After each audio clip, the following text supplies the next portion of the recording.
No, I mean, how could you say they did enough? I mean, to me, it makes absolutely no sense from a football perspective. Might make sense from a health perspective, and I talk about all the time. The Eagles kind of weighed that, put it on the scale, and said, "What's more important?" And they came up with health.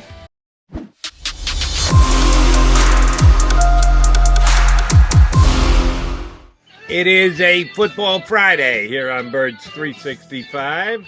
Even though no football will be played, it's still football Friday as far as we're concerned. So we're here to talk football with you, John McMullen and Jody McDonald, your Birds 365 Mac and Mac guys. And Johnny Mac will be staying put. No reason to go down to South Philadelphia. No reason to make the NovaCare trek. No, maybe a little bit less. The Flowers show is down there, so that's going to create some issues. Where the hell did they have the? I thought they had the Flowers show FDR Park, I think, some kind of big flower show. Really? Yeah, Didn't they were setting up for it yesterday. I think it starts Saturday though, but I could be wrong. Check it out, FDR Park. Stop and buy the missus a little flowers for the. No, it wasn't open. They were just setting up, but you could see all the good excuse. Yeah. Nice. I used it. Believe me, I used it, Jody. I'm not.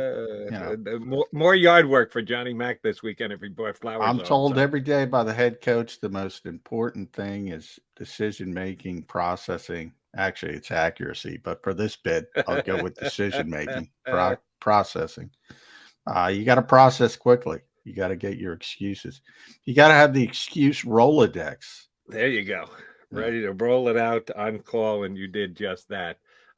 Yes, no Eagle practice today. No Eagle practice for a bit. I look at the top of my sheet. I write it down every day. Today is show 294. 294, creeping up on 300. Yeah. Close to 300. That'll be a couple Mondays from now. 93 days until the first regular season game. But what bothers me is we're more than 6 weeks away from the opening of camp, which means no football for 6 solid weeks.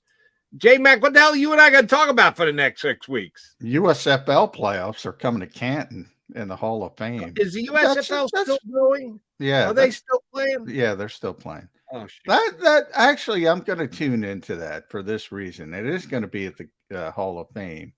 At the new Tom Benson field, not new, but a couple of years ago when they had all the issues with the field. That part will be a little bit interesting to me. And the Stars have made the playoffs, Jody, in case you're wondering. Wow. The Stars they're banging in Birmingham, huh? They're not there's a real I think it is Birmingham. I think is undefeated or close to it. They're the dominant. I think New Jersey's good. This could all be completely wrong, but I know the Stars are in the playoffs, but one of the lesser teams in the playoffs. How many teams made the playoffs? 8 out of 10? I think 4. Okay. 4 of 8, 50%. Hey, every other league. It might have been 8 out of 10. Yeah, they played that regular season like that. Why shouldn't the USFL be like that? It's such a crock of crap. I'm sorry. It's a crock of crap. I've never been. It's better than when Jaws owned half the Arena League. No, I like the Arena League because it was different. It was indoor football, so it made it a little bit different. I actually was a bigger fan of the Arena than the spring stuff. The fact that it's tied to the NFL. The USFL, to its credit, I don't think it is tied to the NFL. I think the XFL is more tied to the NFL. Really? You think so? Yeah. They're making a bunch of deals. They're not playing right now, but Dwayne Johnson bought the XFL, and him and his ex-wife are sort of running it. And they've made Randy Mueller just made a deal. Our buddy who always comes on the show, and I hope he can still come on the show. And I'm going to ask him. He's going to be a personnel director for one of the XFL teams. Wade Phillips is going to coach they got a bunch of big name coaches, big name executives. They got a deal worked out with sort of the refereeing arm, really the logistics arm of the NFL to try different things there. They have a closer relationship with the actual NFL than any other spring league ever has already, and they haven't played a game. This is XFL 3.0. I'm not talking about the prior versions run by Vince McMahon. This one's going to be different, more serious, and I don't think it's going to succeed because I don't think people want to pay for minor league football. But it probably has the best chance. I will say that they've already made deals that kind of make you raise your eyebrow a little bit. But the USFL is playing in Canton, you're telling me, is where they're moving the playoffs to? The playoffs are going to be in Canton, yeah. And remember, the NFL doesn't run the Pro Football Hall of Fame. Understood. But they have a symbiotic relationship, right? If they didn't, what kind of Hall of Fame would the Hall of Fame be? Yeah, they couldn't exist. Well, the Pro Football they couldn't exist without the NFL's sort of approval. Right. But they've always been, they've had a lot of autonomy. The NFL hasn't really doesn't stick their nose into the Hall of Fame. They realize it's important for their legacy as well. So I wouldn't. So the NFL is not looking at them inviting the USFL to bring their playoffs to their house as a snub of the nose? No, for two reasons. They don't care. They don't care. I'm not saying the NFL has a great a relationship with the XFL that can't, be buffered. They just made a few small deals. I don't think they care either way, to be honest. But if you're asking me which one is closer with the NFL, it's the XFL. Is how I would describe it. And the XFL doesn't get underway till next spring. Yes. So that's just another league that I won't be on top of come next spring. We prefer to talk about the National Football League. We prefer to talk about the Birds, but I'm not sure what we're going to talk about for the next 6 weeks because the Eagles have now truly kicked into their offseason. There's the preparation, there's the end of the season, then there's the getting ready and the free agency and putting the roster constructing together. They're up to 90 guys. They worked out limitedly during the past month and change, starting with a rookie minicamp and going forward from that. And now we truly do have 6 weeks of downtime. Some players will be in and out of the Eagles facilities just for lifting purposes and staying in shape purposes, but they can't have any contact with their coaches. Did this team do enough this offseason, John? It's something we've harped on basically day in and day out when you were laid out you beat guys who covered the team day in, day out. What was going to entail the offseason, how much work they were going to do or how much work they weren't going to do. Did they do enough? No. I mean, how could you say they did enough? I mean, to me, it makes absolutely no sense from a football perspective. It might make sense from a health perspective. And I talk about all the time. The Eagles kind of weighed that, put it on the scale and said, what's more important? And they came up with health is more important. But, you already, if you talk to most coaches in this league, and by the way, if Nick Sirianni was being honest, he'd be in this group. I'd include him in this group. And you said, all right, you got 13 practices for the spring and, convoluted any way you want. You got a ramp up period. You can only go 90 minutes, 2 hours, an hour, whatever. You got 13 practices. Most would tell you that's not enough. I don't like that. I don't feel comfortable with it. I'd rather have more, I guess is the best way. I'd rather have more. The Eagles didn't even use their full allotment, and they didn't use 50% of their full allotment. So I don't, unless you're on the side of spring work doesn't matter at all, which I'll listen to that argument because I don't think it matters at all for veteran players. I really don't. I don't think it matters at all if they keep themselves in shape, if they're professionals. I don't think it matters at all for the Jason Kelce's of the world, other than chemistry and sort of intangible stuff. But for actual on-field work, I don't think it matters to those guys. I really don't. but I think it matters a lot for younger players and developmental players, as I say all the time. I think it's very important for them. So I don't know how you can sit there and say we're not using the full allotment, which is probably not as much as you need according to most coaches, and say you've worked enough. I don't know how you can even make that argument. So the argument to me is not that we've worked enough.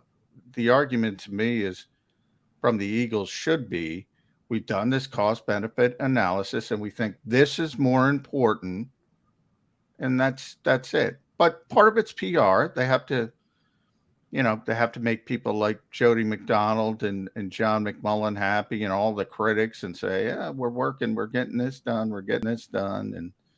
and old school people, and say, you need to practice, you need to practice, you need to practice. My belief is, and this is not just the Eagles, a lot of teams are in this category, and I've told you this before, Jody. You can't prepare like you need to anyway, so then we default to the other direction. All right, let's get the week one as healthy as possible. That's what I think the equation is. And that's the way the Eagles have looked at it, and that's the way they laid it out this offseason. But let me follow up on a point you made about the veterans, and as far as them needing it for football, technical skills and stuff, they surely don't. But you also mentioned intangibles and chemistry. Do they not need that? Is that just something that you can throw out and say, yeah, it's a veteran guy, he doesn't really need it? I'll give you a prime example, like Isaac Seumalo is moving to the right side for the first time. It's been a left guy, except for a sporadic fill-in for an injured Brandon Brooks or something like that. He's been a left side guy since he's joined the Eagles, and he's going to have to play next to Lane Johnson this year, which is different than playing on the right-hand side, he's playing on the right-hand side as compared to the left-hand side. Wouldn't you like to get him a couple of summer reps, just so when they get to training camp, it's not the first time he lines up next to Lane Johnson? Well, I would say... Is that meaningless? Am I overstating the case here? It might help Isaac a little bit, but I will say Isaac might help Lane too, because there's a relationship between the tackle and the guard on every single line. Yeah, I mean, number one, Isaac's done it before at the pro level and the college level, so it's a little bit different. He has done it before. That's one of the things about Isaac, is how versatile he is. And he just talked about this week about the preseason game where he played every position. He literally played every position: center, left guard, left tackle, right tackle. So he's done it all. He's done it in the past. He and Lane are very close. Lane is probably a perfect example of the intangibles, because Lane, I don't know if he was in at all. Maybe popped his head in, like Fletcher Cox said he did. But he wasn't there when we were there. Either time. I know he's been down in Texas doing some stuff, but he's going to be in South Jersey, and he's got that bro barn that everybody's probably heard of. And Jalen Hurts worked out there last year, and a bunch of guys work out there. So he kind of accomplishes the intangible stuff. And Isaac said, by the way, Isaac's going to work out with him. Because Isaac's not fully cleared. He's got to continue his rehab, so he can't just go on vacation for 6-7 weeks. So he's going to be working out with Lane Johnson. So like a lot of that intangible stuff I was talking about, guys like Lane Johnson kind of handle on their own, and he's working out with his O-line masterminds and Duke Manyweather, and they're doing stuff with even other players around the league. Eagles are going to go down to that. Those guys, those all pro level guys, know it's kind of baked in. They know what they have to do. They know what their job is. That's why I don't think it's important for players like Kelsey and Lane, and they're doing all this stuff that you're thinking about. But yes, intangibles are important. Hey, it's what the Eagles talk up about Jalen Hurts, right? Right. So you can't say it's important with Jalen Hurts and not important for other people. I think they should have used their 13 practices. I still say that, I don't think Nick Sirianni has to worry any longer about, oh, I'm a rookie head coach. I got to get the players on board. They're on board. You can say, let's have mandatory minicamp. Do one of your slam down Nick Sirianni, hit the table. Let's do mandatory minicamp. Let's do it. The veterans can sit and watch, and let's do it for the stinking developmental players. I don't get why they didn't do it.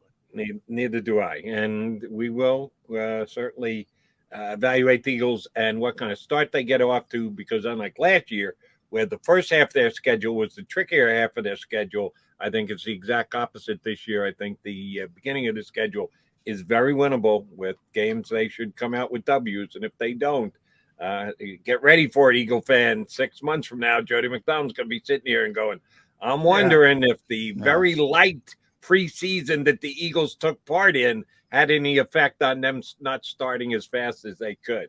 We know there's a lot of things that go into winning and losing games in the first month, 6 weeks of the season. By the way, Jody, Tone, hat tip to Tone. Yeah, the Birmingham Stallions are 8-0. The playoff teams are the Stallions, the Generals, the Stars, and the New Orleans Breakers. Thanks to our producer, Tone. Get Jody Mack excited. Yeah, I have to actually know. 8-0. Perfect season. The Dolphins are scared. Well, no kidding. They went 0. You know why they went 8-0? Home field advantage. They have 782 people at every single game. 712 of them are Birmingham fans because all the games are played in Birmingham. Well, now they got to go to Canton. They went 8-0 at home. Now they're the only team with a home field. Now they got to finish the job. They got to finish they're going down. They're going to Canton. They're dead in the water. No home field advantage. They got no shot. They're going down. All right. Either Philadelphia Stars are going to make the New Jersey or Philadelphia is winning this thing. All right. Case Cookus, by the way. Brian Scott got hurt. Case Cookus is the quarterback. You're making that up, right? I am not making it up. That's Case the quarterback's name? Case Cookus. He was in a couple NFL camps. I forget who, but the legend of Case Cookus. Northern Arizona player. He was in camp with the Giants. That's huge. The Broncos, the Vikings, the Raiders, and the Edmonton Elks before he went to the Philadelphia Stars. All right, now you'll really impress me. What's the nickname of Northern Arizona? No idea. Yeah, I didn't think so. Yeah.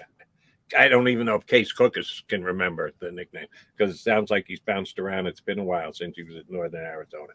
All right, Eagles stuff. I want to ask you one question before we get our first guest stuff. Seamus Clancy from Philly Voice is going to join. You know what? I'll wait till Seamus joins us. He is John McMullen. I am Jody McDonald. We are your Mac and Mac Bird 365 guys. First-time guest with us today. Does a great job with Philly Voice. This week, they threw him into the deep end of the pool. No Jimmy Kempski covering the Eagles. So they said, guess what, Seamus? Well, he told himself, since he's kind of the boss over there now. Seamus Clancy said, I'll go cover the Eagles. That won't be a problem. So McMullen wrangled him in. He's going to join us next here on Birds 365.